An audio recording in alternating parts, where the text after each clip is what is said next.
সূর্য উঠেছে, রক্ত লাল রক্ত লাল রক্ত লাল। আর এসেছে গণসমুদ্রে, রক্ত লাল রক্ত লাল রক্ত লাল। বাঁধন ছেঁড়ার হয়েছে কাল, হয়েছে কাল, হয়েছে কাল, হয়েছে কাল। আর এসেছে গণসমুদ্রে, রক্ত লাল রক্ত লাল রক্ত লাল।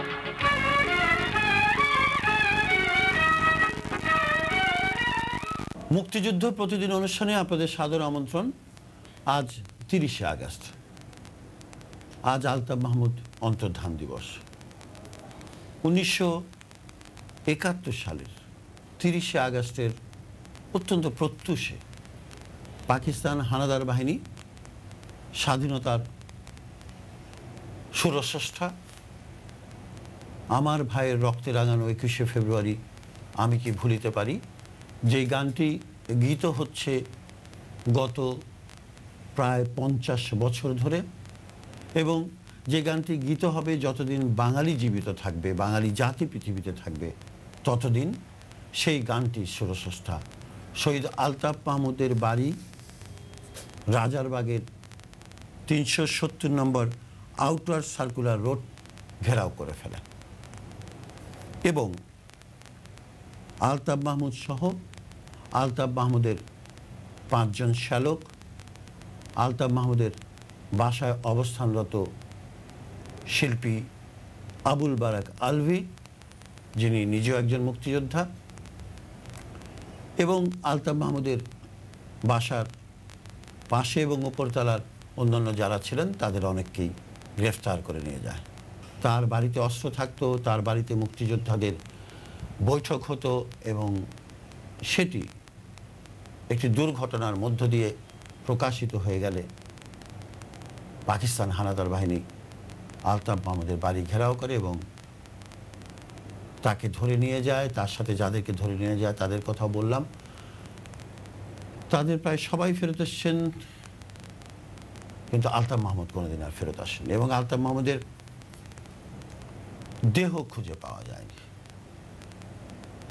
তিনি,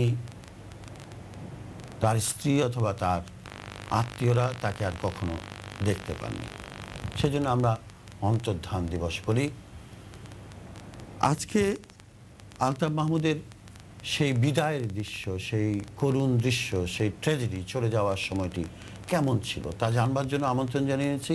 আলতাফ মাহমুদের সাথে ধৃত হয়েছিলেন তার যে 5 জন শ্যালক, তাদের 2 জনকে। তারা হচ্ছেন আমাদের সবার পরিচিত সঙ্গীত শিল্পী লিনু বিল্লাহ, এবং তার পাশে রয়েছেন লিনু বিল্লাহর বড় ভাই খায়রুল আলম বিল্লাহ। আমরা তাদের কাছ থেকে শুনব যে কিভাবে আলতাফ মাহমুদ ধৃত হয়েছিলেন, গ্রেফতার হয়েছিলেন, কি সাহসিকতার সাথে তিনি পাকিস্তান হানাদার বাহিনীর মুখোমুখি হয়েছিলেন, সকল অত্যাচারকে উপেক্ষা করেছিলেন এবং নিজের শাহাদাত বরণ করেছিলেন দেশের জন্য। কিন্তু তার আগে দেখে নিই 30শে আগস্ট 1971 সাল কেমন ছিল আমাদের প্রিয় মাতৃভূমি বাংলাদেশ, মুক্তিযোদ্ধাদের ভূমিকা, পাকিস্তান হানাদার ভূমিকা, রাজাকার আলবদরদের ভূমিকা, ভারতীয় বাহিনীর ভূমিকা, আন্তর্জাতিক সম্প্রদায়ের ভূমিকা। আজকের দিন পর্যন্ত মুক্তিবাহিনীর আক্রমণ বিভিন্ন স্থানে ব্যাপকভাবে বৃদ্ধি পায়। 2 নম্বর সেক্টরে মুক্তিযোদ্ধারা মিয়াবাজার, শালদা নদী এলাকায় বড় ধরনের অ্যাম্বুশ পরিচালনা করে। 9 নম্বর সেক্টর ট্রুপস এই দিনে ক্যাপ্টেন হুদার নেতৃত্বে সফলতার সাথে সাতক্ষীরা সীমান্তে দেবহাটা বিওপি আক্রমণ করে পাকিস্তানি সৈন্যরা হতাহতের পর পিছু হটতে বাধ্য হয়। আজকের এই দিনে নয়াদিল্লিতে 3য় বাংলাদেশ মিশন উদ্বোধনের পর সারা বিশ্বে বাংলাদেশের স্বাধীনতা সংগ্রাম সম্বন্ধে নতুনভাবে সচেতনতা তৈরি হয়। মুক্তিযোদ্ধারা শিবপুর থানা আক্রমণ করে, তা দখল করে নেয়। এই সংবাদ পেয়ে নরসিংদী থেকে এগিয়ে আসা পাক বাহিনীকে মুক্তিযোদ্ধারা অ্যাম্বুশ করে ফেলে এবং পাঞ্জাব রেজিমেন্টের ক্যাপ্টেন সেলিম সহ 33 জন পাক বাহিনী এখানে নিহত হয়। আজকের এই দিন ভারতীয় প্রধানমন্ত্রী শ্রীমতী ইন্দিরা গান্ধী পশ্চিমবাংলা ও ত্রিপুরার শরণার্থী শিবির পরিদর্শন করেন। আজকের দিনে দি গার্ডেন পত্রিকায় প্রকাশিত ওয়াশিংটন ও বাংলাদেশ শীর্ষক সম্পাদকীয় মন্তব্যে ইয়াহিয়া খানকে বাংলাদেশের ভয়াবহ পরিণতির জন্য দায়ী করা হয়। পাকিস্তান অর্থ দফতরের জয়েন্ট সেক্রেটারি জনাব NM কুরাইশিকে পাকিস্তান সিকিউরিটিজ এক্সচেঞ্জের অথরিটি নিযুক্ত করা হয়। আজকের এই দিনে খাজা খয়রুদ্দিন ও শফিকুল ইসলাম, দুজন কুখ্যাত রাজাকার, করাচি শহরে 6 দিন অবস্থানের পর পিন্ডির উদ্দেশ্যে করাচি ত্যাগ করে। এসব হচ্ছে বিক্ষিপ্ত বিচ্ছিন্ন ঘটনা। আজকে আলতাফ মাহমুদ অন্তর্ধান দিবসে শুরুতেই বলেছি শুনব কীভাবে আলতাফ মাহমুদ গ্রেফতার হয়েছিলেন এবং কিভাবে তিনি শাহাদাত বরণ করছিলেন। সেটা হয়তো শুনতে পারবো না, কিন্তু কীভাবে পাকিস্তান হানাদার বাহিনীর অত্যাচার তিনি মুখোমুখি হয়েছিলেন সাহসের সাথে, সেই সিংহ পুরুষের কথা প্রথমে খায়রুল আলম বিল্লাহকে বলছি। আপনি এদের মধ্যে দুজনের মধ্যে বড় বলে আপনার অনেক বেশি মনে থাকার কথা। হ্যাঁ, সেদিন আমি তখন মাস্টার্স পরীক্ষা দিয়েছি ইউনিভার্সিটি থেকে, এবং সেদিন বাসায় আমরা সবাই ছিলাম, আমাদের ভাই বোন, এবং সাথে আবুল বারক আলভী সেদিন রাতেই আমাদের সাথে ছিল। রাতে আমরা ড্রয়িং রুমে আমরা সবাই একসাথে ছিলাম, শুয়েছিলাম। ভোরবেলা হঠাৎ করে আমরা পায়ের আওয়াজ পেলাম, বুটের আওয়াজ, এবং চারিদিকে চিৎকার, হইচই। দেখা গেল যে বুটের দরজায় খুব লাথি হচ্ছে। আমি দরজাটা প্রথম খুললাম, তখন ওরা চিৎকার করে, পাকিস্তানি আর্মি তারা চিৎকার করে বলতে থাকলো যে আলতাফ মাহমুদ কোন হ্যাঁ, আলতাফ মাহমুদ কোন হ্যাঁ। ঠিক সেই সময়ে আলতাফ ভাই পাশের ঘরে ছিলেন, লুঙ্গি পরা অবস্থায় এবং হাতা গেঞ্জি, ফুল হাতা গেঞ্জি একটা পরা ছিলেন। আমার ছোটো বোন শিমুল তখন সেই মুহূর্তে গান প্র্যাকটিস করতেছিল। আলতাফ মাহমুদ বেরিয়ে আসলেন, এসে দরজায় দেখলেন যে পাকিস্তানি আর্মিরা, এবং তারা বলছে যে আলতাফ মাহমুদ কোন হ্যাঁ। আলতাফ মাহমুদ এমন বীর একজন, আপনি আগেই বলেছেন যে সেই তার নেতৃত্ব, আমাদের বাসা একটা মুক্তিযোদ্ধাদের আড্ডা ছিল বলতে গেলে, সেখানে আমাদের মুক্তিযোদ্ধাদের ঘাঁটি ছিল, সমস্ত মুক্তিযোদ্ধারাই সেখানে আসতেন, এবং আলতাফ মাহমুদ প্রথম থেকেই তাদেরকে গাইড করতেন। সেই আলতাফ মাহমুদের তার যে বুকের যে সাহস, যে পাটা, যে তার ব্যক্তিত্ব সম্পন্ন আলতাফ ভাই, উনি এসে বললেন যে আমি আলতাফ মাহমুদ। উনি কিন্তু উর্দু বললেন না, উনি কিন্তু বললেন যে আমি আলতাফ মাহমুদ। সাথে সাথে তাকে, যে ক্যাপ্টেন একটা ছিল, এবং সাথে তাকে ধরে নিয়ে গেল পিছনে দিয়ে আমাদেরকে প্রত্যেককে তারা গান পয়েন্টে নিয়ে এক জায়গায় দাঁড় করালো। লিনু, সাথে আলভি ছিল, এবং অন্য আমার যারা আমরা ছিলাম আমাদেরকে একসাথে আলাদা করে ফেললো। আলতাফ ভাইকে নিয়ে তারা টানতে টানতে ভিতরে নিয়ে চলে পিছনে। তবে এখানে আমি একটু আগের একটু কথা বলছি, যেদিন ইন্টারকন্টিনেন্টালে যেদিন বোম হলো, সেদিন আমাদের সামাদ ভাই কিন্তু এটা নিয়ে আসলেন অপারেশনের পরে, ইন্টারকন্টিনেন্টাল বোমের অপারেশনের পরে, হ্যাঁ, সাথে সেই একটা বড় ট্রাঙ্ক নিয়ে আসলেন, এবং সেটাই কিন্তু উনি আলতাফ ভাইয়ের কাছে রাখলেন, এবং এটার পিছনে আমাদের এটা মাটির নিচে এটা অস্ত্রশস্ত্রগুলো চাপা দেওয়া ছিল মাটির নিচে, এবং পরে রাবিশ দিয়ে এটাকে ঢাকা ছিল। তো যেদিন আলতাফ ভাইকে, ভোরবেলা আলতাফ ভাইকে আমরা, মানে পাকিস্তানি আর্মিরা আসলো এবং আমরা দরজা খুললাম। আমি সামাদ ভাইকে তো আগে থেকে চিনি, উনি একজন মুক্তিযোদ্ধা ছিলেন, এবং উনিও প্রচণ্ড ভালো কাজ করেছেন, মুক্তিযুদ্ধের কাজ করেছেন, এবং ওনাকেও কিন্তু দেখলাম তাদের সাথে গাড়িতে, এবং মনে হচ্ছিল ওনার উপর ভালো টর্চার হয়েছে।